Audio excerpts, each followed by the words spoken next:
Hello there, my very good friends. On today's wrestling news, Zoey Stark suffers a horrible injury on WWE Raw. A former WWE star teases a jump to AEW. SmackDown has fallen to its lowest ratings of 2025. And the Judgment Day has got a new member. I'm Adam Wilborn. And I'm Andy Murray. And this is the news. Okay, we can't really start anywhere else today other than Zoey Stark, who suffered, visibly a really horrible, from what you saw, one of the worst injuries we've seen in wrestling in ages. Yeah, sometimes they're innocuous, aren't they? Sometimes you see people land and you think, oh, didn't really see it. This was horrible. Yeah, this was absolutely brutal. How'd you begin breaking this thing down?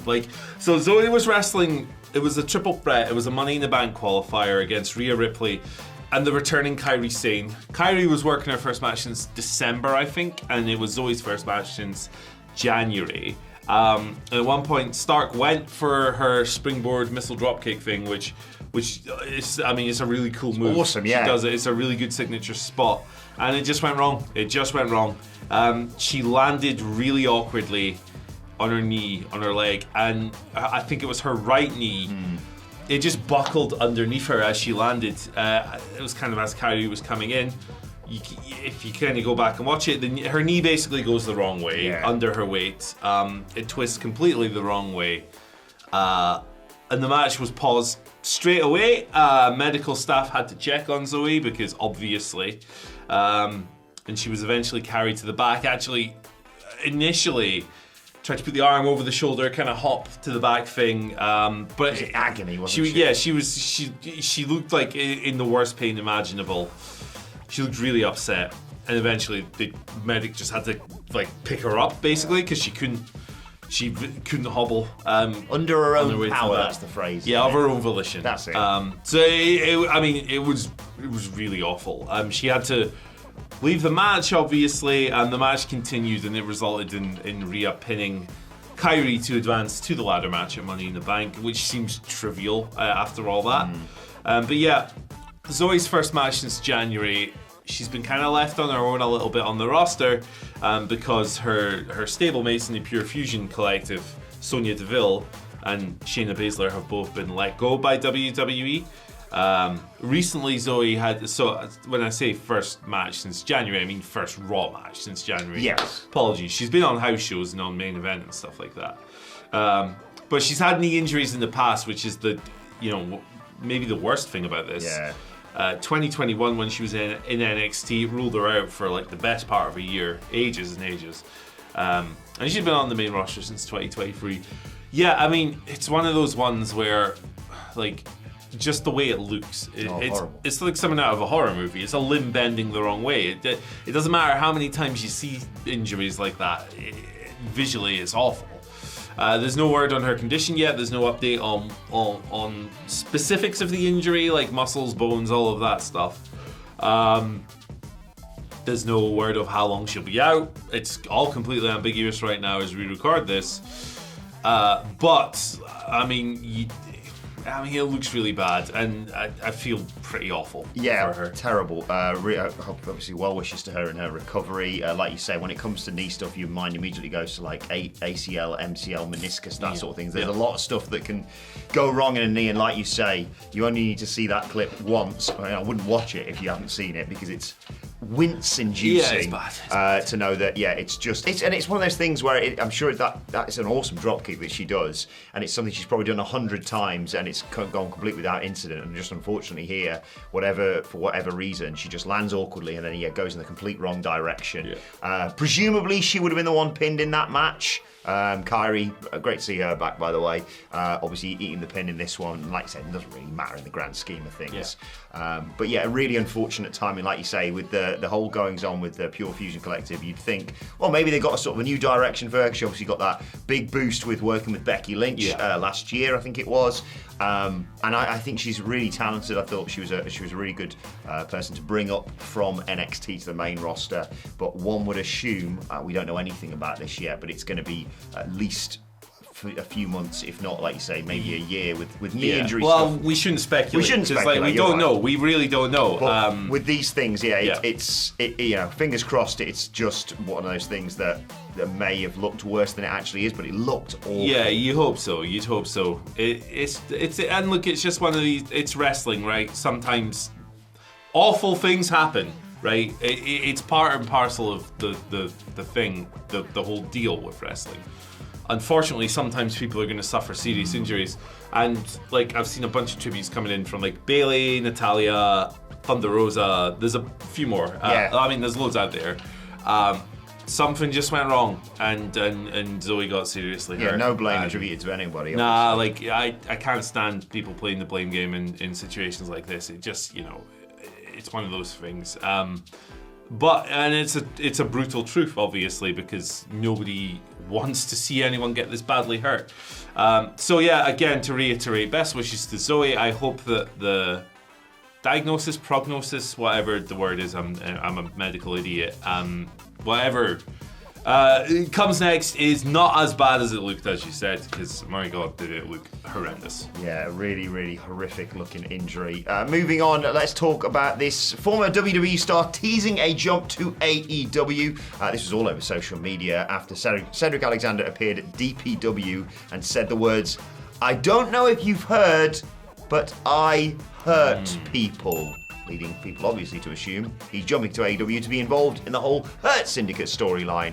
He's obviously got Hurt Business history with Bobby Lashley, Shelton Benjamin, and MVP. There's also a new member of the Hurt Syndicate, we should mention, Maxwell Jacob Friedman, who is going to, in theory, make things official this week, although the legal wranglings that we've seen with Smart Mark Sterling could put pay to that. They didn't seem too impressed with him having his lawyer looking over the Hurt Syndicate contract. But yeah, Cedric Alexander would be a natural addition to this group. How do you feel about him potentially jumping to AEW?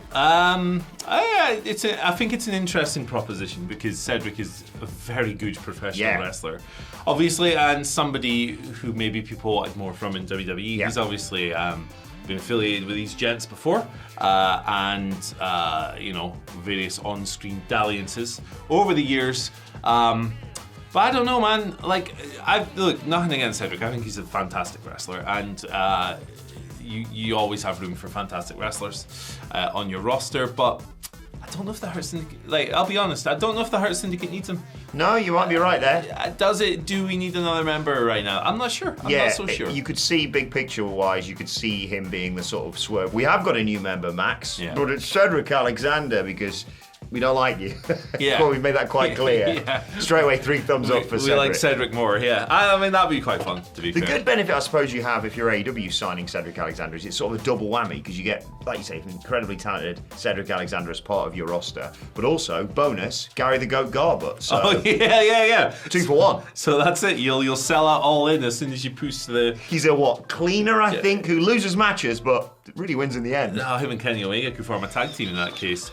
The janitorial guys. Yeah, sure, why not? I think, look, if AEW signs Cedric Alexander and put him in the Hurt Syndicate, I'll put my thumbs up because I think he's good. I don't know if it's an essential move. I just don't know if it's an essential move. And also, I think, I want people to do well and make money and all of this stuff, but there's a real opportunity for Cedric Alexander to be an absolute killer on the indie scene at the moment. I would love a run of a guy like Cedric, who's an extremely good wrestler, working for DPW and Defy and Prestige and West Coast Pro, just showing up everywhere. I think it'd be really good for the scene in general. I'd love to see him mixing it up with a bunch of the top names, people who weren't prominent when he was on the indies last, like your Mad Dog Connolly's and people Trevor Lee would be great again. Because I've enjoyed watching him, but LeBron Cozone and people like that, Kevin Blackwood. I think it'd be really good for the indies, and ultimately, I think that if Cedric gets a nice contract offer, he should obviously take it. And if he does turn up, I'll be like, cool, I like Cedric, but I don't know if it's essential. I'm sure he'd take it, like you say, a contract with AEW and hanging out with your mates in the Hurt Syndicate. It sounds like a great time. It's a pretty sweet deal. Also, maybe he'll be the one to warn the Hurt Syndicate that, hey, maybe at some point, I don't know, maybe at some point this MJF guy's going to turn on them. I don't know. I mean, I know that's a bold claim. I would never suggest that of my best friend, but I can see where you're coming Yeah, from. it's never happened before. But yeah, I'm putting it out there. Idea for the off topic, Gary the Goat Goal, but Kenny Omega stable. MOP, they come out to Cold as Ice or Anti-Up. What do you think? Splash out that money. Mash out Posse, let's go. I mean, Anti-Up's more hype, so why not? Yeah, it's one of the most I belligerent. like Cold as Ice. I think I bought Cold as Ice when I was like 11 years old. You know, I used to buy singles from NBC. For like I'll have Cold as Ice, please, sir. And Because I Got High by Afro Man. Thank you very much. Oh, gosh. Definitely bought that. That's a good Saturday afternoon to be fair. $2.99 singles. Oh. Let's go. You don't know what it was like back in the day. Do people still buy singles on like iTunes and stuff? I don't like think so. 99p Well, I don't know. With or whatever. Spotify, I assume everyone just does that. Well, we're all brain rotted and we're not. Yeah. We're just listening to silly playlists. Gone are the days of Kazaa and LimeWire, aren't they? Yeah, this is it. Oh, cool, a virus. Yeah. I mean, some of the music that's really popular these days probably passes as a virus. Have you heard Sleep Token before? No. Good grief. Good grief. Anyway, let's talk SmackDown. Speaking of good grief. Yes. So the SmackDown just hit its lowest rating of the year. We don't talk about ratings unless it's notable, like lowest, highest, whatever. SmackDown's lowest of the year so far. This is 1.29 million viewers this past Friday. Down about 11% from the previous week. It's the lowest audience since November last year, the 15th of November. Also, the 18 to 49 demographic, which is how shows are ranked, was a 0.36, which is still pretty solid, to be fair. It was fourth on all of cable. I mean, the main reason, right, in terms of like this individual in isolation number was so crap, is because they were going up against the NBA playoffs, Chief. It was the Celtics in New York Knicks, which was an absolute bloodbath. Game 6 was this? Or game It was 5? Game 6, yeah. Which did 5.7 million views. Jeez. That's like two big market teams as well. Boston and New York, two of the biggest cities, markets. The Knicks going through, correct? Yeah, the Knicks Spoilers? did. Yeah, Jason Tatum got hurt, and now the Celtics are in a lot of trouble with the cap space. But they got lots. You're a basketball guy, aren't you? I'm a hoopsman. That's what the H stands for. I'm a Milwaukee Bucks guy from meeting a group of people from Milwaukee on my honeymoon. There you go. And giving me a Bucks cap, and then Giannis was playing for them, so they just won the NBA. Janis Joplin. Yes. That's the one. That's the one. I'll do exactly what Tony Khan did when he tried to use Giannis if I attempted his surname, so I'll just leave it at that. Yeah. It's a lot of syllables, to be fair. The Greek freak, God bless. Yes. God bless it. Da freak. I love all the freaks. Freaks rule, man. But yeah, compared to like last year, the same week, the show was down 41%. Overall, and 39 in the 18 to 49 demographic. So yeah, obviously the NBA thing is a massive factor, and that's the reason why it's like an abnormal week or whatever. I would suggest that SmackDown's not in the best place creatively either at the moment. And that's probably a contributing factor as well. But in terms of year over year, we should acknowledge that it was on Fox last year. Yes. So of course it's down year over year. It's going to be down every week. It's on USA now. It's in fewer homes. But yeah, a crap number. Oh yeah. Partially explainable, but maybe we should be asking questions about why Jeff Cobb's wrestling in a t-shirt. Yeah, still, yeah. JC Mateo, good sir. Sorry, JC Mateo. That's like a Jersey Shore name, isn't it? What up? I'm the situation. It's one of those things where you go, oh, what's that? That's not the name you're used to, and then you'll be used to it within 3 weeks, probably. Yeah. But yeah, I think it's also worth acknowledging that, SmackDown has been a lot worse since it went to 3 hours, because we all got very excited. I was personally very excited, because I thought Raw, when it was concluding on as 3 hours, was actually really good, and I thought, oh, this is exciting, see what they can do with SmackDown, they're playing more opportunities for everyone, and they just seem to have gone, well, do a 2 hour show, but every match add like 5 minutes to it. Needless, but let's just do it anyway. So I think it's going to hopefully improve. June 6th is around then is I think the date that's been speculated on by the likes of Meltzer, that's when they could go back to 2 hours. Not confirmed yet, but I think it's going to vastly help the show, because they just do stuff sometimes. They just do stuff. There's a lot of impromptu matches, a lot of deadly DQs, so I can understand the frustration. I think Raw has kind of recovered from the iffy build around WrestleMania to really start, I think, hitting the ground running following WrestleMania going forward. Less so with SmackDown, though, and they're really missing Cody Rhodes. I think like that. I feel like he's out of ideas a little bit, Triple H, when it comes to SmackDown, because how many feuds on this show just go forever? Yeah. Like they reprised Tiffany and Nia this week. Jade and Naomi is still going in some version. Drew and Damian Priest. They're basically redoing the whole Jey Uso, Jimmy Uso, ain't nobody's bitch storyline now with Jacob Fatu and Solo Sikoa. It's basically the exact same thing as Roman Reigns. It's like Backlash has already happened, lads. Come on. It's very repetitive, like extremely repetitive television. Nia Tiff was great. I will say well, that. that's the thing. They're counting on the wrestlers bailing the crap booking out. Triple H has done a crap job with this show.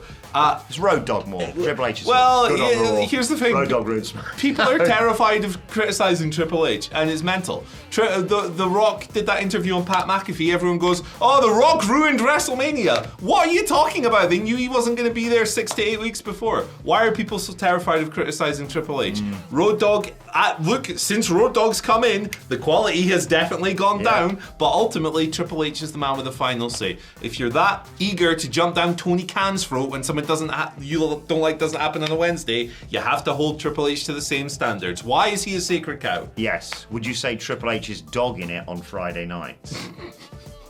Is that anything? He's dogging it on Friday nights, but he's doing a pretty good job on Mondays. Yeah, speaking of which, actually, let's talk about last night's Raw and a new member for the Judgment Day. Sort of. I will say she's not an official member just yet. There's a lot of skepticism from the other Judgment Day members, but this has been sort of speculated on for quite some time for us eagle-eyed viewers who've been seeing what's going on in the background of that interview. It happens every single week on multiple occasions, usually Karen Cross, which is awesome. It's been recently Finn Balor getting his claws into Roxanne Perez, who officially signed for Monday Night Raw. Julia obviously signing for SmackDown on Friday night. But yes, Finn Balor unveiled the newest member of the Judgment Day, not officially just yet, to the rest of the group. And she was very good. She brought presents for people. There was chicken tendies for Dom.